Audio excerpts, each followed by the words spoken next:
Hello, this is Rhondda Racing, and we've just had the Diriyah E-Pre, and I hope that's how you say it. So this is going to be my first video on Formula E, and I thought I'd try and theme some of these a bit more if I could, rather than just talking about the race. I'm probably going to make this my first Formula E race of the season sort of thing as well. I was thinking of making two, or maybe not doing a specific coverage for it. But then I thought I'd throw it in at the end of a video I wanted to make anyway, and then I thought, well, why not throw the other video I wanted to make on the beginning of this? So this is sort of going to be a brief roundup of the Diriyah E-Pre, along with a talk about qualifying. So in the first qualifying of the season, we had, if you don't know how Formula E qualifying goes, they have each group, groups of people go out to set qualifying times. Each group being based off of championship order. So the first group going out, which you're seeing now, is the top people in the championship. And so for this year, they obviously used last year's championship, which means that they get the worst of the conditions, especially out in Saudi Arabia, where there's going to be a lot of sand blown onto the track when it's not being used. Conditions really ramp up over the day. And so all of the new boys who got to go in the last qualifying session had an easier time qualifying. And this is something that helps mix up the grids and does lead to some exciting racing, but the drivers hate it. And one thing that happened that was specifically talked about today, as you can see, is that especially in the first set, we had some sort of reminiscent of Monza in Italy antics, where they all wanted to be the last car going so that they didn't have to be the sweeper car, essentially. They all wanted to be the last car on the grid. I actually remember back in the day this argument coming up in Rally, where in Rally the championship leader went first, and they thought that was unfair because they were cleaning the road for cars behind. And it's a sort of similar situation here. And so they all backed each other up, and they ended up barely all crossing the line in time. It didn't quite go as bad as Italy, but it could, and it has before. And so the sort of point was put up there. How do you stop this? Also, Da Costa, actually, that was his timed run, weirdly, even though he didn't go much faster than the cars who weren't on a timed run. And afterwards he said, I don't know, the team told me to. So that's something else I'm gonna chat about in a minute, is why the team decided to do this. I don't have much to say about it, but I was just thinking about it a bit. And there you can see the last car crosses the line with literally a second to go before they can start. So there's a couple of things to talk about in terms of this, right? The first being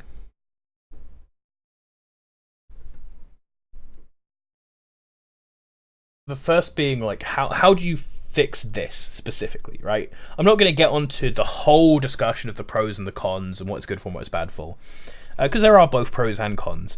But what I'm going to get into is specifically how to stop this sort of everyone backing up and it just being really awkward, and then they don't have the best chance for necessarily to get good laps anyway, because they're literally all in a line and they have no time left. If anything happens, if one of them were to crash, it would ruin all of their laps simultaneously.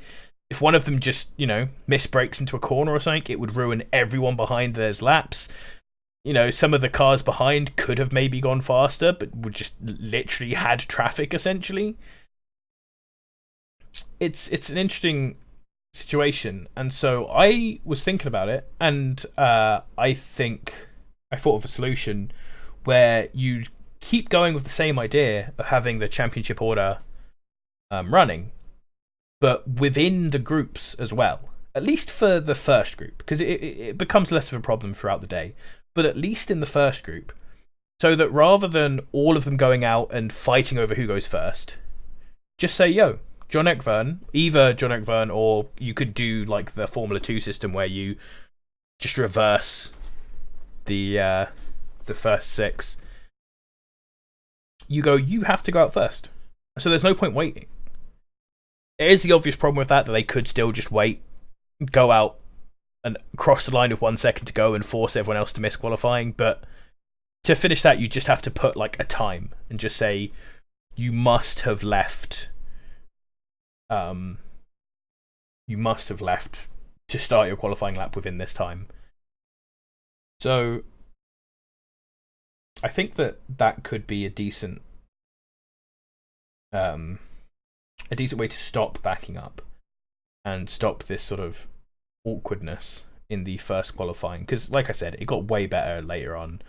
Later on, you had people like, I think De Vries went out like immediately to do his lap, and that's what you want to see. Because like there should be enough time. Like there could even be enough time in the session for people to get 2 laps in if they wanted to. Like, but because people are like waiting it so late, it's just like basically one-shot qualifying at that point, which I don't think it's meant to be until Superpole,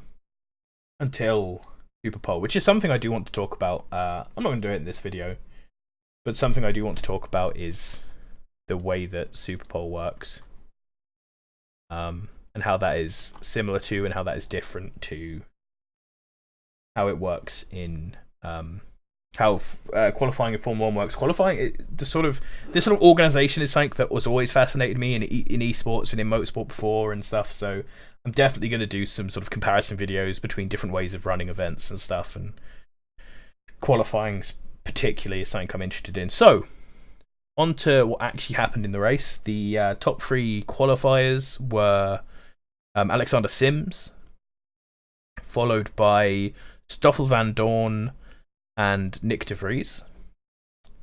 Then Eduardo Mortara. And then Sam Bird, I believe. I'm pretty sure that was how the top set went. So it was BMW followed by 2 Mercedes, both the cars obviously in their first year, and De Vries in his first year himself as a driver. Then another Mercedes-powered car in the Venturi, so great look for Mercedes. And race started off. It was looking a bit stale at the front, but it could get more interesting. The race came down to a lot of stuff with sort of undertaking. They talked about how there isn't really like a great sort of name for it other than just calling it undertaking, but rather than it being in the pit stops, it's on track because you have to stop twice in the race for attack mode. And so people were moving over to take attack mode, and people were just holding up behind them and waiting for them to do that and then getting the pass. And even though with attack mode you should be able to pass that, like it's all street circuits, so sometimes you don't manage to. So it was sort of an interesting thing that happened there. A couple of possibly bad strategy calls coming out, specifically from Mercedes, but generally it was an exciting race. There were some real proper overtakes as well. Sam Bird absolutely blitzed up the field. It was really impressive. Van Dorn managed to hold out way on until late. Andre Lotterer in the Porsche, that new team also getting their first podium, absolutely ripped through the field. It was really cool watching his race. And yeah, it was a super good race overall. There was one crash and a safety car came out, but yeah, good race. I don't really have so much to say on it, apart from that. Really, I think De Vries sort of fell down after his attack mode. I think Stoffel waited way too late to get into attack mode and then ended up getting passed by Sam Bird before he'd even done it. He probably could have had second if he'd attack moded first and then given up the win to Sam, but obviously you never want to give up a win. So further down the table, had my boy Massa who started in, I believe, 16th, and had not a perfect run, but he climbed. He climbed. It was good to see. Obviously, loving Massa. The other Porsche quite far down. I'm going to try and remember how these four went exactly. Vern had a steering problem. Went out pretty early. Then I think Muller never started. Yeah, that was it. Muller never started because he crashed in qualifying. And then Abt and Buemi came together at some point. Hartley, poor Hartley, had an awful race down there. Terrible race. Everything went wrong for him. There were a couple of cars as well, I believe. Some of the cars down here, obviously, that got penalties for the way they were using the programming of their acceleration to act effectively as a sort of traction control. So there are a couple of people who got penalties for that.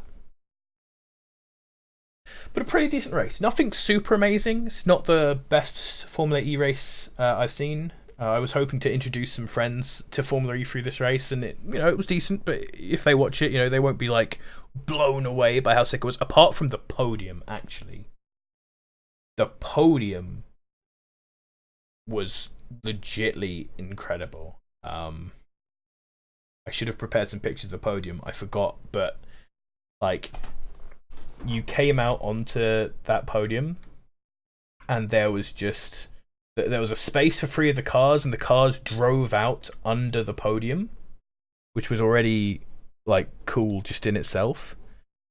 And then the podium in itself was huge. Okay, that was weird. Podium in itself was absolutely huge. Here we go. There's the cars sitting on the podium, the 3 cars there, the Envision, the one in the middle, the Porsche on the left, and the Mercedes on the right. They drove out. You can see all those people standing under the podium. They drove out from there onto these slots, which was super, super cool. You can see, I think Lotterer actually parked too far forward, and so he doesn't have a number 2 in front of his car because I think there wasn't space for it. And then that's what it looked like from the front with the winner graphic. You can just see, I can get the mouse in this. You can just see down there, that's the little Mercedes down there. Look how huge it is. It's like a festival stage, like an ultra music festival stage or something. It's crazy big.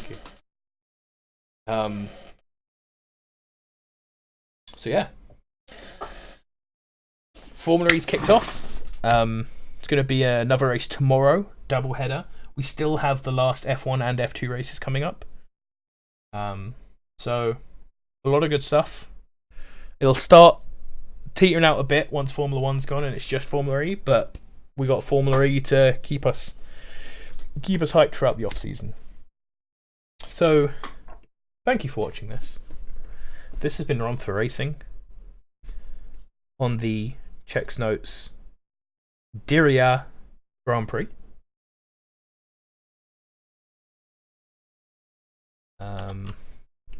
Won by Bird. You can see we got the first race of the season clocked in now, boys. It's going to be really exciting to see this develop. It's going to be the first Formula E season that I follow from the start and follow the whole time and watch every race. I watched last season, but sort of intermittently. And thank you for watching.